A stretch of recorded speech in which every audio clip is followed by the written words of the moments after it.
ಇದು RCBಯ ಹೊಸ ಅಧ್ಯಾಯ.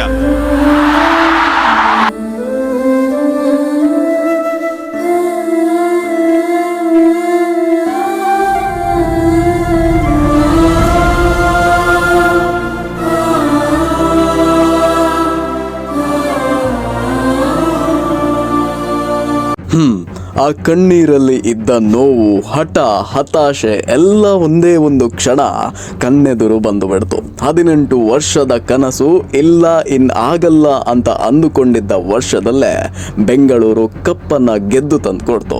ಹೇಳಬೇಕಿದ್ದ ಮಾತಿದು, ಎಸ್, 2025ರ ಕಪ್ ನಮ್ದು. And more over ಹಾರ್ಟ್ಫುಲ್ಲಿ congrats RCB fans. ನಿಮ್ಮ ಮತ್ತು ನಮ್ಮ ಆಸೆ ನೆನ್ನೆಗೆ ಪೂರ್ಣ ಮಾಡಿದ ನಮ್ಮ ಹೆಮ್ಮೆಯ RCBಗೆ ಹಾರ್ಟ್ಫುಲ್ಲಿ ಥ್ಯಾಂಕ್ಸ್ ಹೇಳಿಬಿಡಿ. ಎಲ್ಲೋ ಒಂದು ಕೇಳಿದ ಮಾತಿದು, ಯಾವುದೇ ಗೌರವ ಸಿಗಬೇಕು ಅಂದ್ರೂ ಕೂಡ ಅದಕ್ಕೊಂದು ಭದ್ರ ಬುನಾದಿಯ ಹಾಗೆ ಒಂದಷ್ಟು ಅನುಭವಗಳನ್ನ ದೇವರು ಕೊಟ್ಟು ಗೌರವವನ್ನ ಕೊಡ್ತಾನಂತೆ. ಸೊ ಸೇಮ್ ವೇ ಅಲ್ಲಿ ಈ RCB ಕಪ್ ಗೆದ್ದಿದ್ದು ಕೂಡ ಹೌದು. 18 ವರ್ಷಗಳಲ್ಲಿ ಗೆಲ್ಲದ ಟೀಮ್ಗೆ ಅವರ ಅಭಿಮಾನಿಗಳೇ ಆಯ್ಕೆಯ ವಿಚಾರಕ್ಕೆ ಹಿಗ್ಗಾಮುಗ್ಗ ಟ್ರೋಲ್ ಮಾಡಿದ ವರ್ಷ ತಾವು ವಿನ್ ಆಗಿ ತೋರಿಸಿದಂತಹ ಅಭೂತಪೂರ್ವ ಕ್ಷಣ ಇದು. ಎಸ್, ಎಲ್ಲರೂ ಕೂಡ ಮ್ಯಾಚ್ ನೋಡಿದೀರಾ ಅಂತ ಗೊತ್ತು. ಸೊ ಮ್ಯಾಚ್ ನ ಬಗ್ಗೆ ಬ್ರೀಫ್ ಆಗಿ ಹೇಳ್ತೀನಿ ಕೇಳಿ. ನಿನ್ನೆಯ ಫೈನಲ್ ಅಲ್ಲಿ ಪಂಜಾಬ್ 100 ರನ್ಸ್ ಹೊಡೆಯುವವರೆಗೆ ಎಲ್ಲರೂ ಕೂಡ ದೇವರಿಗೆ ಕೈ ಮುಗಿತಾ ಇದ್ರು. But at the last 15 overs ನಂತರ ಗೇಮ್ ಜಸ್ಟ್ ಬೌಲರ್ಸ್ ಕೈಯಲ್ಲಿ ಇತ್ತು ಅಂಡ್ ವಿಕೆಟ್ ಕೂಡ ಹೋಯ್ತು. ಮ್ಯಾಚ್ ನ ಲಾಸ್ಟ್ ಓವರ್ ಅಲ್ಲಿ ಪ್ರತಿಯೊಬ್ಬರ ಕಣ್ಣಂಚಿನಲ್ಲಿ ನೀರು ತುಂಬಿತ್ತು. ಕಾರಣ ಇಷ್ಟೇ, ಇಡೀ ವಿಶ್ವದಲ್ಲೇ ಅತಿ ಶ್ರೇಷ್ಠ ಆಟಗಾರ, ನಾಯಕನಾಗಿ ನಡೆಸುತ್ತಿದ್ದ ಟೀಮ್ ತನ್ನ ದೇಶದೊಳಗೆ ಒಂದೇ ಒಂದು ಕಪ್ ಗೆದ್ದಿರದ ನೋವು ಆತನ ಕಣ್ಣೀರಲ್ಲಿ ಕಾಣ್ತಾ ಇತ್ತು. ಆ ಕಣ್ಣೀರಿನಲ್ಲಿ ಅದೆಷ್ಟು ನೋವು ತುಂಬಿ ಮುಖದಲ್ಲೊಂದು ತೇಜಸ್ಸು ಕಾಣ್ತಾ ಇತ್ತು. ಆತ RCBಗೆ ಕೊಟ್ಟಂತಹ ಫೇಮ್ ಯಾರೂ ಕೂಡ ಊಹಿಸೋಕು ಸಾಧ್ಯವಿಲ್ಲ. ವಿರಾಟ್ ಕೊಹ್ಲಿ ಇಲ್ಲದ RCBಯನ್ನ ಜನ ಒಪ್ಪಿಕೊಳ್ಳೋದು ಕೂಡ ಇಲ್ಲ. 35.5 ಮಿಲಿಯನ್ ಫ್ಯಾನ್ಸ್ಗಳ ಕೋಟೆ ಅಂದ್ರೆ ಅದು ಸಣ್ಣ ಕೋಟೆ ಅಲ್ಲ. 18 ವರ್ಷದಲ್ಲಿ ಅನುಭವಿಸಿದ ಅವಮಾನ ಸಣ್ಣದಲ್ಲ. 2009ರಿಂದ RCB ಫೈನಲ್ಗೆ ಹೋದ್ರೂ ಕೂಡ ಫೈನಲ್ ಮೂಮೆಂಟ್ ಅಲ್ಲಿ ಸೋಲ್ತಾ ಬರ್ತಿತ್ತು. RCB ಅಂದ್ರೆ ಲೂಸರ್ಸ್ ಅನ್ನೋ ಮಾತಿಗೆ ನಿನ್ನೆ ಉತ್ತರ ಕೊಟ್ಟಿದೆ ನಮ್ಮ ಹೆಮ್ಮೆಯ RCB. ಅದು ಯಾವ ಗಳಿಗೆಯಲ್ಲಿ ಟೀಮ್ಗೆ ಪ್ಲೇಯರ್ಸ್ ನ ಕರ್ಕೊಂಡ್ರೋ ಗೊತ್ತಿಲ್ಲ. ಈಚ್ ಅಂಡ್ ಎವ್ರಿ ಮ್ಯಾಚ್ ಒಬ್ಬ ಇಲ್ಲ ಅಂದ್ರೆ ಇನ್ನೊಬ್ಬ ಬಂದು ಮ್ಯಾಚ್ ನ RCB ಕಡೆಗೆ ತಿರುಗುತ್ತಾ ಇದ್ರು. ಈ RCBಗೆ ಫ್ಯಾನ್ ಬೇಸ್ ಕ್ರಿಯೇಟ್ ಆಗಿರೋದೇ ಈ ಅಭಿಮಾನಿಗಳ ಲಾಯಲ್ಟಿಯಿಂದ.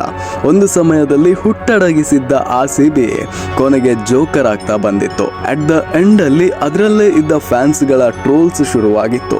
ರೀಸನ್, ಪ್ಲೇಯರ್ಸ್ ನ ಸೆಲೆಕ್ಷನ್ ಮೇಲೆ. ಇಲ್ಲ ಆಗಲ್ಲ, ಇವರು ವಿನ್ ಆಗಲ್ಲ ಅಂತ ಅನ್ಕೊಂಡು ಶುರು ಮಾಡಿರೋ ಸೀಸನ್ ಇದು. ಬಟ್ ಒಂಥರ ಮ್ಯಾಜಿಕ್ ಮಾಡ್ತು RCB. ಜಸ್ಟ್ 4 ಮ್ಯಾಚ್ ಸೋತು ಗೆದ್ದ ಮ್ಯಾಚ್ ಗಳೆಲ್ಲವೂ ಕೂಡ ಪ್ಲೇಯರ್ಸ್ ಗಳ ಎಫರ್ಟ್ ನಿಂದ, ನಾಟ್ ಫ್ರಮ್ ಲಕ್.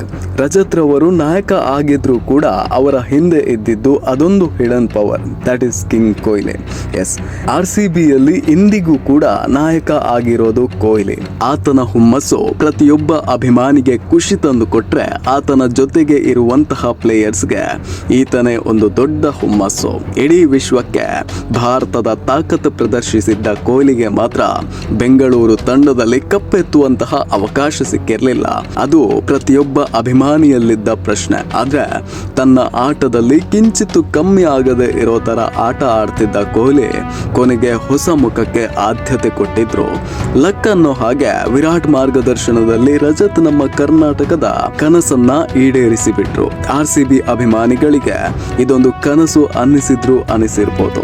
ಯಾಕಂದ್ರೆ ಅವರ ಕಣ್ಣಲ್ಲಿದ್ದ ಆಸೆ ಒಂದೇ, RCB ಒಂದು ಸಲ ಕಪ್ ಗೆಲ್ಬೇಕು ಅನ್ನೋದು ಮಾತ್ರ. ಅದನ್ನ ನಿನ್ನೆ ನಮ್ಮ ಹೆಮ್ಮೆಯ ಆಟಗಾರರು ಪೂರ್ತಿ ಮಾಡಿಕೊಟ್ರು.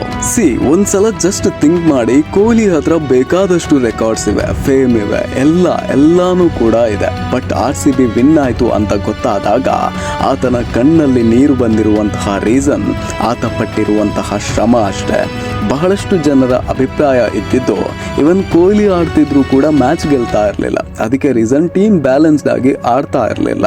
ಬಟ್ ಹ್ಯಾಟ್ಸ್ ಆಫ್ ಹೇಳ್ಬೇಕಾಗಿರೋದು ನಮ್ಮ ಹೊರದೇಶದ ಆಟಗಾರರಿಗೆ, ಯಾಕಂದ್ರೆ ಅವರು ಕೊಟ್ಟಂತಹ ಎಫರ್ಟ್ಸ್ ಇದೆಯಲ್ಲ ಅದು ಕೂಡ ಈ ವಿನ್ನಿಂಗ್ಗೆ ದೊಡ್ಡ ಗಿಫ್ಟ್. ಅಂಡ್ ABD, ಗೇಲ್ ಇವರೆಲ್ಲರೂ ಕೂಡ ಹೊರದೇಶದವರೇ, ಆದ್ರೆ RCB ಅಂದ್ರೆ ಅದೊಂದು ಫ್ಯಾಮಿಲಿ ತರ ಇದ್ದವರು. ಅದರಲ್ಲೂ ಕೂಡ ABD ಮತ್ತು ಗೇಲ್ ಇದ್ದಂತಹ ಸಮಯದಲ್ಲಿ 90% ಎಫರ್ಟ್ ಹಾಕಿದ್ರು ಕಪ್ ನಾವಿರೋವಾಗ್ಲೇ ತರಬೇಕು ಅಂತ, ಆದ್ರೆ ಆಗ್ತಿರ್ಲಿಲ್ಲ.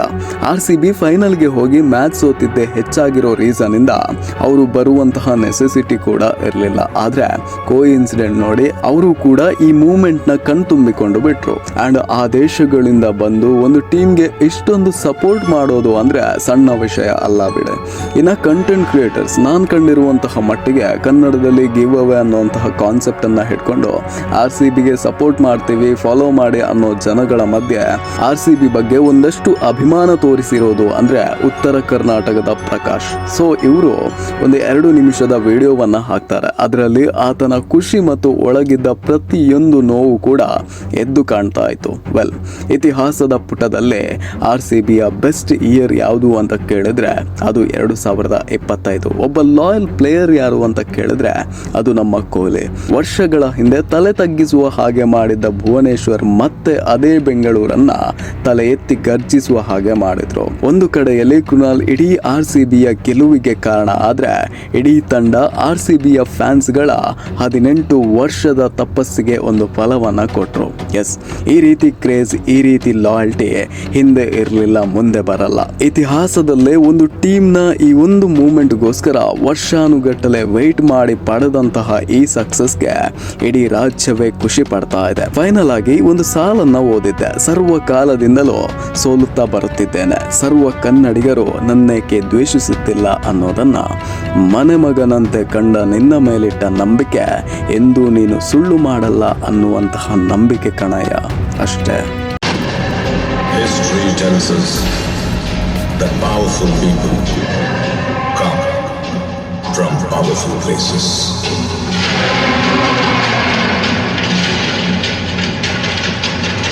That is Rocky's KGF.